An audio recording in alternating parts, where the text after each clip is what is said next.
ونستعينه ونستغفره ونؤمن به ونتوكل عليه ونعوذ بالله من شرور أنفسنا ومن سيئات أعمالنا من يهده الله فلا مضل له ومن يضلله فلا هادي له ونشهد أن لا إله إلا الله وحده لا شريك له ونشهد أن سيدنا وسندنا ومولانا وملجأنا محمدا عبده ورسوله أما بعد فأعوذ بالله من الشيطان الرجيم بسم الله الرحمن الرحيم توبوا إلى الله جميعا أيها المؤمنون لعلكم تفلحون سبحان ربك رب العزة عما يصفون وسلام على المرسلين والحمد لله رب العالمين اللهم صل على سيدنا ومولانا محمد وبارك وسلم وصل عليه صدق الله مولانا العلي العظيم میرے انتہائی واجب الاحترام بھائیو دوستو بزرگوں، اللہ رب العزت نے اس کائنات کے نظام کو چلانے کے لیے لوگوں کے دلوں میں ایک دوسرے سے محبت پیدا فرمائی۔ ایک محبت وہ ہے جو ماں کو اپنے بیٹے سے ہوتی ہے، بھائی کو اپنی بہن سے ہوتی ہے، بہن کو اپنے بھائی سے ہوتی ہے، پیر کو اپنے مرید سے ہوتی ہے، مرید کو اپنے پیر سے ہوتی ہے، استاد کو اپنے شاگرد سے ہوتی ہے، شاگرد کو اپنے استاد سے ہوتی ہے۔ اگر یہ محبت نہ ہوتی دنیا کا نظام نہ چلتا۔ کبھی کبھی اس محبت میں فرق پڑ جاتا ہے اور ایک دوسرے سے دوری واقع ہو جاتی ہے۔ محبت تو موجود ہوتی ہے، وجہ کوئی ایسی بنتی ہے کہ جس کی وجہ سے دل میں تھوڑا بہت میل پیدا ہو جاتا ہے، دوریاں ہو جاتی ہیں۔ جب دو محبت کرنے والوں میں دوریاں ہوتی ہیں، چونکہ اللہ نے دلوں کے اندر ایک ہمدردی کا جذبہ رکھا ہوتا ہے، تو دل میں ایک بے چینی کی کیفیت ہوتی ہے کہ کون سا وہ وقت آئے کہ جب میں اپنے محبوب سے ملاقات کروں۔ زبان سے بے شک وہ نہیں بولے گا، لوگوں کو بے شک وہ نہیں کہے گا، لیکن کہیں اس کے اندر یہ جذبہ موجود ہے کہ کاش میں اپنے محبوب کے پاس اڑ کر پہنچ جاؤں اور وہ مجھ سے راضی ہو جائے۔ بالکل اسی طرح اللہ رب العزت نے ہمیں اس لیے پیدا کیا ہے تاکہ ہم لوگ اللہ سے اور اللہ کے پیارے محبوب صلی اللہ تعالی علیہ وسلم سے محبت کرتے ہوئے اپنا یہ وقت گزاریں۔ اور اللہ کریم قرآن پاک میں واضح فرماتا ہے وَالَّذِينَ آمَنُوا أَشَدُّ حُبًّا لِلَّهِ، کہ جو بھی ایماندار لوگ ہیں وہ اللہ سے ٹوٹ کر محبت کرتے ہیں، آخری حد تک محبت کرتے ہیں۔ پھر کبھی یہ ہوتا ہے، کبھی ہم اللہ سے قریب ہو جاتے ہیں، کبھی ہم اللہ سے دور ہو جاتے ہیں، جب ہم اللہ کی مان کر چلتے ہیں تو اللہ کے قریب ہو جاتے ہیں، جب اللہ کی نافرمانی کر بیٹھتے ہیں تو اللہ سے دور ہو جاتے ہیں۔ اور پیارے حبیب علیہ السلام نے فرمایا، حدیث پاک کا مفہوم ہے، جو اللہ سے ملاقات کرنے کا شوق رکھتا ہے، اللہ رب العزت بھی اس سے ملاقات کرنے کا شوق رکھتا ہے، اور جو اللہ سے ملاقات کا شوق نہیں رکھتا تو اللہ تو اس سے بھی بڑھ کر بے نیاز ہے، وہ بھی اس سے ملنا نہیں چاہتا۔ اللہ کو کیا ہے، وہ ہم سے کیوں ملے، وہ تو بے نیاز ذات ہے۔ ہم اللہ کے محتاج ہیں، اللہ کسی کا محتاج نہیں ہے۔ ہمیں چاہیے کہ ہم اللہ کو منانے کی کوشش کریں، اور ہم نے اللہ کو کتنا منا لیا، کتنا راضی کر لیا، اس کا فیصلہ ہوگا موت کے وقت۔ فَلَوْلَا إِذَا بَلَغَتِ الْحُلْقُمْ وَأَنْتُمْ حِينَئِذٍ تَنظُرُونَ وَنَحْنُ أَقْرَبُ إِلَيْهِ مِنْكُمْ وَلَكِنْ لَا تُبْصِرُونَ۔ جب روح گلے میں اٹک جائے گی، جب سانس کی ڈوریاں ٹوٹنے لگیں گی، جب ورثاء اپنے ہاتھ کھڑے کر دیں گے، جب حکیم طبیب جواب دے دیں گے، ہم بے بس لاچار ہو کر بستر مرگ کے ساتھ لگ جائیں گے، دنیا کے ساتھ ہمارا تعلق بس چند لمحات کا رہ جائے گا۔ اب دنیا کی جو امیدیں ہیں وہ ختم ہو جائے گی، آخری امید کیا بچے گی کہ اللہ کی رحمت جو ہے وہ ہمارے اوپر سایہ کر لے، بس اسی پر ہم جی رہے ہوں۔ اور جو ہی ہماری آنکھ بند ہو جائے گی، فَكَشَفْنَا عَنْكَ غِطَاءَكَ فَبَصَرُكَ الْيَوْمَ حَدِيدٌ۔ اللہ فرمائیں گے اب میں تمہیں بتاؤں گا کہ تو مجھ سے محبت کرنے والا تھا یا مجھ سے دشمنی مول لینے والا تھا۔ سبحان اللہ۔ اب یہاں پہ فیصلہ ہوگا۔ ایک اللہ والے تھے، لوگوں کو دعوت و تبلیغ کرتے تھے، نصیحت کرتے تھے کہ میاں ٹھیک ہو جاؤ، اپنے اعمال ٹھیک کر لو، مسجدوں کو آباد کر لو، غلط چیزوں سے باز آ جاؤ، اپنے اپنے بیوی بچوں کو دوزخ کی آگ سے بچا لو۔ یا ایھا الذین آمنوا قوا انفسکم واہلیکم نارا وقودھا الناس والحجارہ، لیکن وہ لوگ مانتے نہیں تھے۔ پیر کی بات ایک کان سے سن کر دوسرے کان سے نکال دیا کرتے تھے۔ حالانکہ ہمارا رب ہم سے یہ فرماتا ہے وَذَكِّرْ فَإِنَّ الذِّكْرَىٰ تَنفَعُ الْمُؤْمِنِينَ۔ اے لوگوں، جس طرح دنیا کے کام اپنی اولاد کو سکھاتے ہو، ایک بھائی جو غلطی کر رہا ہوتا ہے جس سے اس کی دنیا کا نقصان ہوتا ہے، اس کے پیسے ضائع ہونے کا خطرہ ہوتا ہے، تو ہم سارے سمجھاتے ہیں میاں یہ گھاٹے کا سودا، یہ کام مت کر، تمہاری جائیداد ختم ہو جائے گی، تمہارا مال برباد ہو جائے گا۔ وہ سمجھ جاتا ہے، اس سے باز آ جاتا ہے۔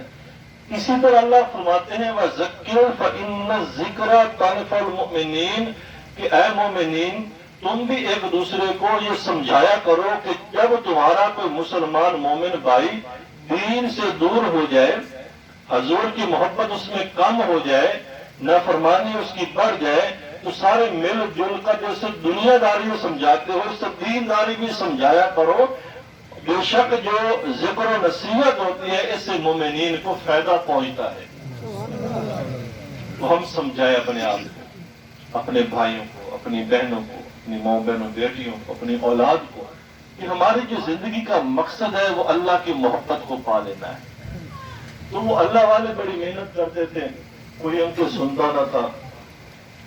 تو ایک دفعہ وہ کسی جگہ پر کھڑے رو رہے تھے۔ ایک آدمی نے سوال پوچھا آپ کیوں رو رہے ہیں؟ وہ کہنے لگے کہ رو اس لیے رہا ہوں، میری یہ کوشش تھی کہ میں ان لوگوں کی اللہ کے ساتھ صلح کروا دوں۔ اب اللہ جو ہے وہ صلح کرنا چاہتا ہے، لیکن یہ لوگ میری بات نہیں مانتے، یہ رب سے صلح نہیں کرنا چاہتے۔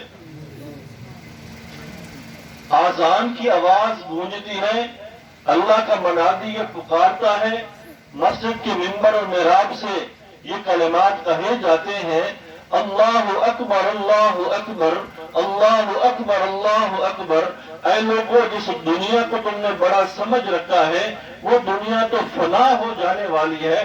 سب سے بڑی جو کبریائی ہے، سب سے بڑی جو عظمت کا مالک ہے، سب سے بڑا جو بادشاہ ہے، سب سے بڑا جو سلطنت کا مالک ہے، باہر و باہر میں جس کی حکومت ہے، زمین و آسمان میں جس کی حکومت ہے، اس نے 7 آسمانوں کو بنایا، اس نے 7 زمینوں کو بنایا، اس نے 7 سمندروں کو بنایا، اسی نے آبشاروں کو بنایا، اسی نے جھرنوں کو بنایا، اسی نے پرندوں کو بنایا، اسی نے چرندوں کو بنایا، اسی نے 2 ٹانگوں پر چلنے والے انسان کو وجود بخشا، اسی نے چوپاؤں کو بنایا، اسی نے 6 ٹانگوں والے حشرات اور عرض کو پیدا کیا۔ وہ اللہ جو سب کا مالک اور ملک ہے، بادشاہوں کا بادشاہ ہے، ارحم الراحمین ہے، غوث الثقلین ہے۔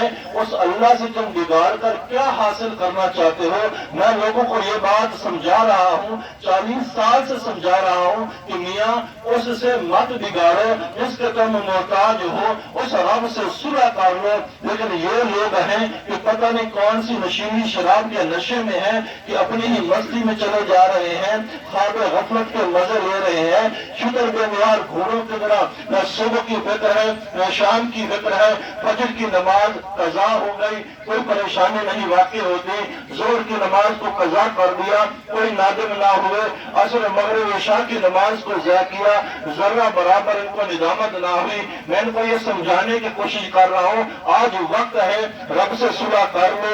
آج رب سے صلح کر لو گے، دنیا بھی تمہاری ہو جائے گی، قبر میں بھی عیش کرو گے اور آخرت بھی تمہاری ہو جائے گی۔ لیکن یہ ہے کہ سمجھنے کے لیے تیار نہیں۔ پیر فقیر کا کیا کام ہوتا ہے؟ دنیا کمانا نہیں ہوتا، رب سے صلح کرواتے ہیں۔ جو اللہ والا ہے وہ کیا کرے گا، اور اس کی زندگی کا مشن کیا ہے، اس کی تقریر، اس کے آواز کا مقصد کیا ہے؟ اللہ کی لوگوں سے صلح کروا دے۔ اور سب سے جلدی جو مان جاتی ہے ہستی وہ اللہ کی ہستی ہے۔ میرا بھائی مجھ سے روٹھ جائے تو اتنا سخت دل ہوتا ہے، مجھے یہ پیغام پہنچاتا ہے میں مر جاؤں تو میرے 4 پائی کو کندھا نہ دینا۔ ہم لوگ کتنے سنگ دے رہے ہیں، اور میرا رب کہتا ہے 70 سال بھی وہ گناہگار رہے، 70 سال بھی برائیاں کرتا رہے، کسی کو کہنے کی ضرورت نہیں ہے، بس تنہائی میں یا تو ہوگا یا میں ہوں گا، بس ایک دفعہ مجھے رب سمجھ کر ذرہ برابر آنسو بہا دے، نہ صرف تیرے گناہوں کو بخشش کر دوں گا بلکہ تیرے پچھلے گناہوں کو نیکی میں تبدیل کر دوں گا۔ إِلَّا مَنْ تَابَ وَآمَنَ وَعَمِلَ عَمَلًا صَالِحًا فَأُولَٰئِكَ يُبَدِّلُ اللَّهُ سَيِّئَاتِهِمْ حَسَنَاتٍ۔ اللہ رب العزت نے فرمایا گناہ کس سے نہیں ہوتا؟ ہر ایک سے ہوتا ہے۔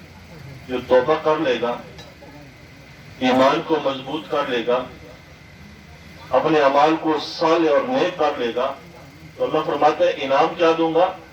یبدل اللہ السیئات حسنات۔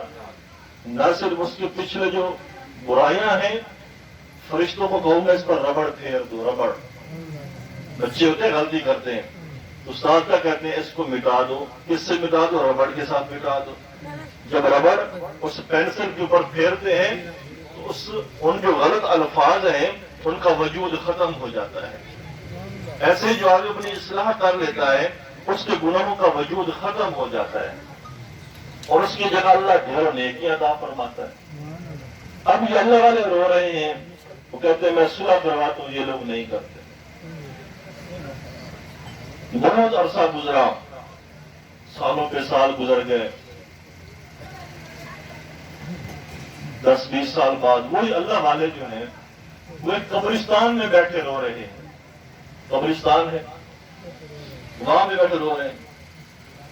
اس آدمی کا گزر ادھر سے ہوا، اسی علاقے کا تھا، وہ کہنے لگا حضرت پہلے گلیوں محلوں میں روتے تھے، آج ادھر قبرستان شہر خاموشی میں بیٹھے رو رہے ہیں، اس کی کیا وجہ ہے؟ فرمایا وجہ وہی ہے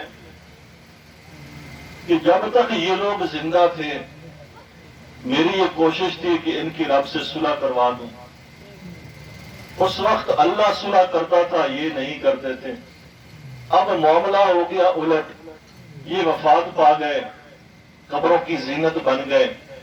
اب میں ان کے پاس بیٹھا اس لیے رو رہا ہوں کہ اب یہ صلح کرنا چاہتے ہیں، رب صلح کرنے کو تیار نہیں. اب یہ توبہ طلب کرنے کے لیے تیار ہے، اللہ ان کی توبہ قبول کرنے کے لیے تیار نہیں ہے. کیونکہ اللہ نے ایک ضابطہ، ایک اصول، ایک قاعدہ رکھا ہے کہ آخری سانس کے ٹوٹنے سے پہلے توبہ قبول ہے، مرنے سے پہلے توبہ قبول ہے. اتنا زیادہ وقت دیا ہے، ہم سب کو پتا ہے، اور ہمارے اوپر یہ موت کا جو وقت ہے یہ طاری ہونا ہے. تو آج ہمارا رب ہمیں منانے کو تیار ہے. حضور نبی پاک صلی اللہ تعالی علیہ وسلم ارشاد فرماتے ہیں جب کوئی بندہ گناہ کرتا ہے اور گناہ کر کے توبہ طلب کرتا ہے تو اللہ اس کو معاف کر دیتا ہے. دوبارہ گناہ کرتا ہے، پھر توبہ کرتا ہے، اللہ اس کو معاف کر دیتا ہے.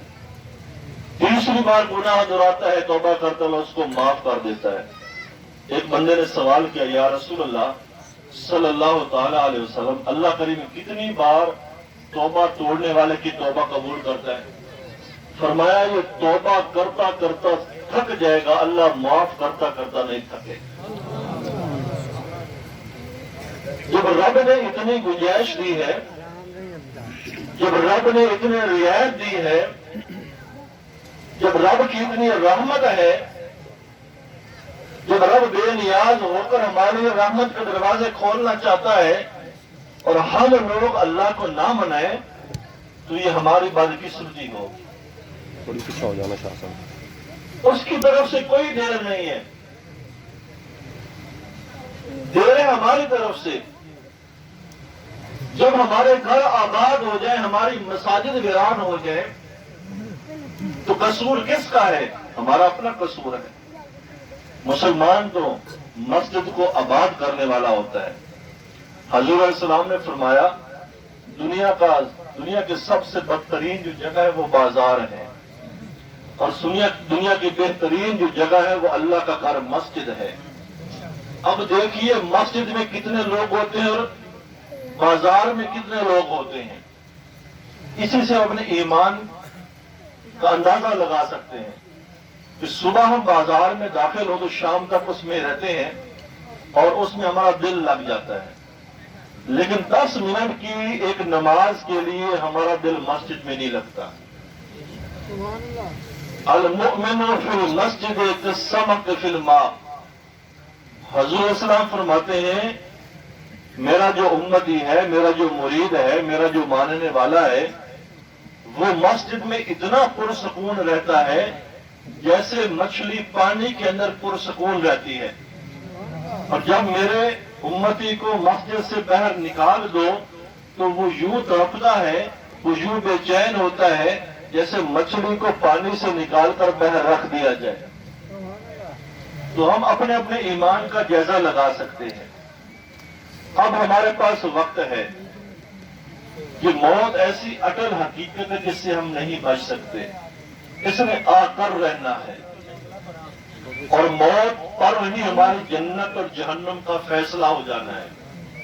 حضور نبی پاک صلی اللہ تعالی علیہ وسلم نے فرمایا کہ جب کوئی آدمی وفات پا جاتا ہے تو وفات کے وقت جو نیک آدمی ہوتا ہے فرشتے اس کو سب سے پہلے دوزخ کا نظارہ کرواتے ہیں. نیک آدمی کو سب سے پہلے دوزخ دکھائی جاتی ہے کہ دیکھو اللہ کے نیک بندے، اگر تو برے اعمال کرتا تو اس کے اندر جاتا، لیکن تو نے اللہ کو منایا، اب اس کے اندر نہیں جائے گا. پھر اس کے سامنے جنت کر دی جاتی ہے کہ اب یہ تیرا مقام ہے، وہ خوش ہو جاتا ہے.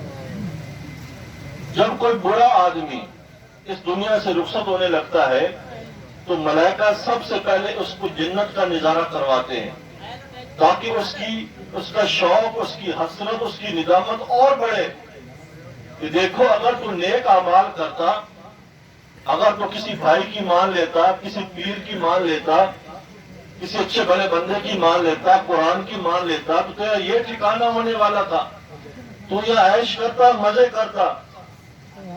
لیکن چونکہ تو نے اللہ کی نافرمانی کی، پھر اس کو دوزخ دکھائی جاتی ہے کہ اب جنت تیرا ٹھکانہ نہیں ہے، اب تو اس دوزخ کے اندر جائے گا، تو وہ اتنا پریشان ہوتا ہے، اتنا غمگین ہوتا ہے کہ پھر اس کی جو روح ہے وہ نکلنے کے لیے تیار نہیں ہوتی۔ پھر جو ملائکہ ہے وہ ہتھوڑے مار مار مار کے اس کو جسم سے نکالتے ہیں اور اسی کو سکرات موت کہتے ہیں۔ اور جب نیک آدمی اس جنت کو دیکھتا ہے تو جنت کے شوق میں اس کی روح یوں نکل جاتی ہے جلدی کے ساتھ کہ جیسے آٹے میں سے ہم بال نکال دیتے ہیں۔ تو ہم سب اللہ کو راضی کر سکتے ہیں، اللہ کو منانا کوئی مشکل نہیں ہے۔ سب سے زیادہ جو اللہ مانتا ہے وہ اس چیز سے مانتا ہے کہ جو حضور نبی پاک صلی اللہ تعالی علیہ وسلم کی زندگی کا نمونہ ہے، ہم اس نمونے کو اپنانے والے بن جائیں۔ حضور کی جو محبت ہے، جو کہ اصل میں حضور کی اطاعت میں ہے، جب ہم حضور کی اطاعت کریں گے تو سیدھے جنتی بن جائیں گے۔ ایک دفعہ آقا علیہ السلام نے مجلس سجائی ہوئی تھی اور حضور کے اصحاب بھی حضور کے سامنے بیٹھے تھے۔ ایک جو حضور کا صحابی تھا، جب حضور واعظ فرما رہے تھے وہ بس حضور کی زیارت ہی کیے جا رہا تھا، نہ ادھر دیکھتا، نہ ادھر دیکھتا، نہ اوپر دیکھتا، نہ نیچے دیکھتا۔ حضور نبی پاک صلی اللہ تعالی علیہ وسلم نے اس بات کو محسوس فرمایا۔ آپ نے فرمایا کہ تو مجھے ہی دیکھ رہا ہے اور کہیں نہیں دیکھتا، وجہ کیا ہے؟ تو وہ حضور کا جو سچا محب تھا وہ کہنے لگا، یا رسول اللہ صلی اللہ تعالی علیہ وسلم، کافی دنوں سے مجھے رات کو نیند نہیں آتی اور دل بے چین رہتا ہے۔ آپ نے فرمایا وجہ کیا؟ عرض کیا رسول اللہ صلی اللہ تعالی علیہ وسلم، ایک رات میں نے یہ سوچا کہ اب آپ علیہ السلام ہمارے درمیان زندہ و سلامت ہیں، ہم جب چاہتے ہیں حضور ہمیں اجازت دیتے ہیں، ہم آپ کی زیارت کر لیتے ہیں، اپنی آنکھوں کو ٹھنڈا کر لیتے ہیں۔ جب قیامت کا دن ہوگا آپ کا جو مقام ہے وہ تو انبیاء کرام سے بھی بہت اونچا ہے، جس کو مقام محمود کہتے ہیں، جو کہ صرف ہمارے پیارے حبیب علیہ السلام کو اللہ نے عطا فرمانا ہے، وہاں تک کسی کی پہنچ نہیں ہے سوائے آقا علیہ السلام کے۔ تو جب آپ مقام محمود تک فائز ہو جائیں گے تو ہم جیسے لوگ جو آج آپ سے شرف ملاقات حاصل کر لیتے ہیں، تو ہم جیسے لوگ کیسے آپ سے ملاقات کریں گے؟ اتنا اونچا مقام ہوگا آپ کا۔ دیکھیں جذبہ دیکھیں ان کا، جذبہ دیکھیں نا، کہ ان کو جنت کی فکر نہیں ہے کہ جنت کی نعمتیں کم مل جائیں گی تو کیا ہوگا، فلاں ہوگا تو کیا ہوگا۔ ان کو کیا فکر ہے کہ حضور کے دیدار کو وہ جنت کی نعمتوں پر بھی ترجیح دیتے تھے۔ تو آقا علیہ السلام نے اس کی تسلی فرمائی، اور آقا علیہ السلام نے قرآن پاک کی یہ آیت تلاوت فرمائی، مَن یُطِعِ اللَّهَ وَالرَّسُولَ فَأُولَٰئِکَ مَعَ الَّذِینَ أَنْعَمَ اللَّهُ عَلَیْہِم مِّنَ النَّبِیِّینَ وَالصِّدِّیقِینَ وَالشُّہَدَاءِ وَالصَّالِحِینَ وَحَسُنَ أُولَٰئِکَ رَفِیقًا۔ کہ اے میرے چاہنے والے، تو دو کام کر لے، دو کام کر لے گا، جیسے یہاں مجھ سے ملاقات ہو جاتی ہے وہاں ملاقات ہو جائے گی۔ پہلا کام یہ کر لے، اللہ کی اطاعت کر لے،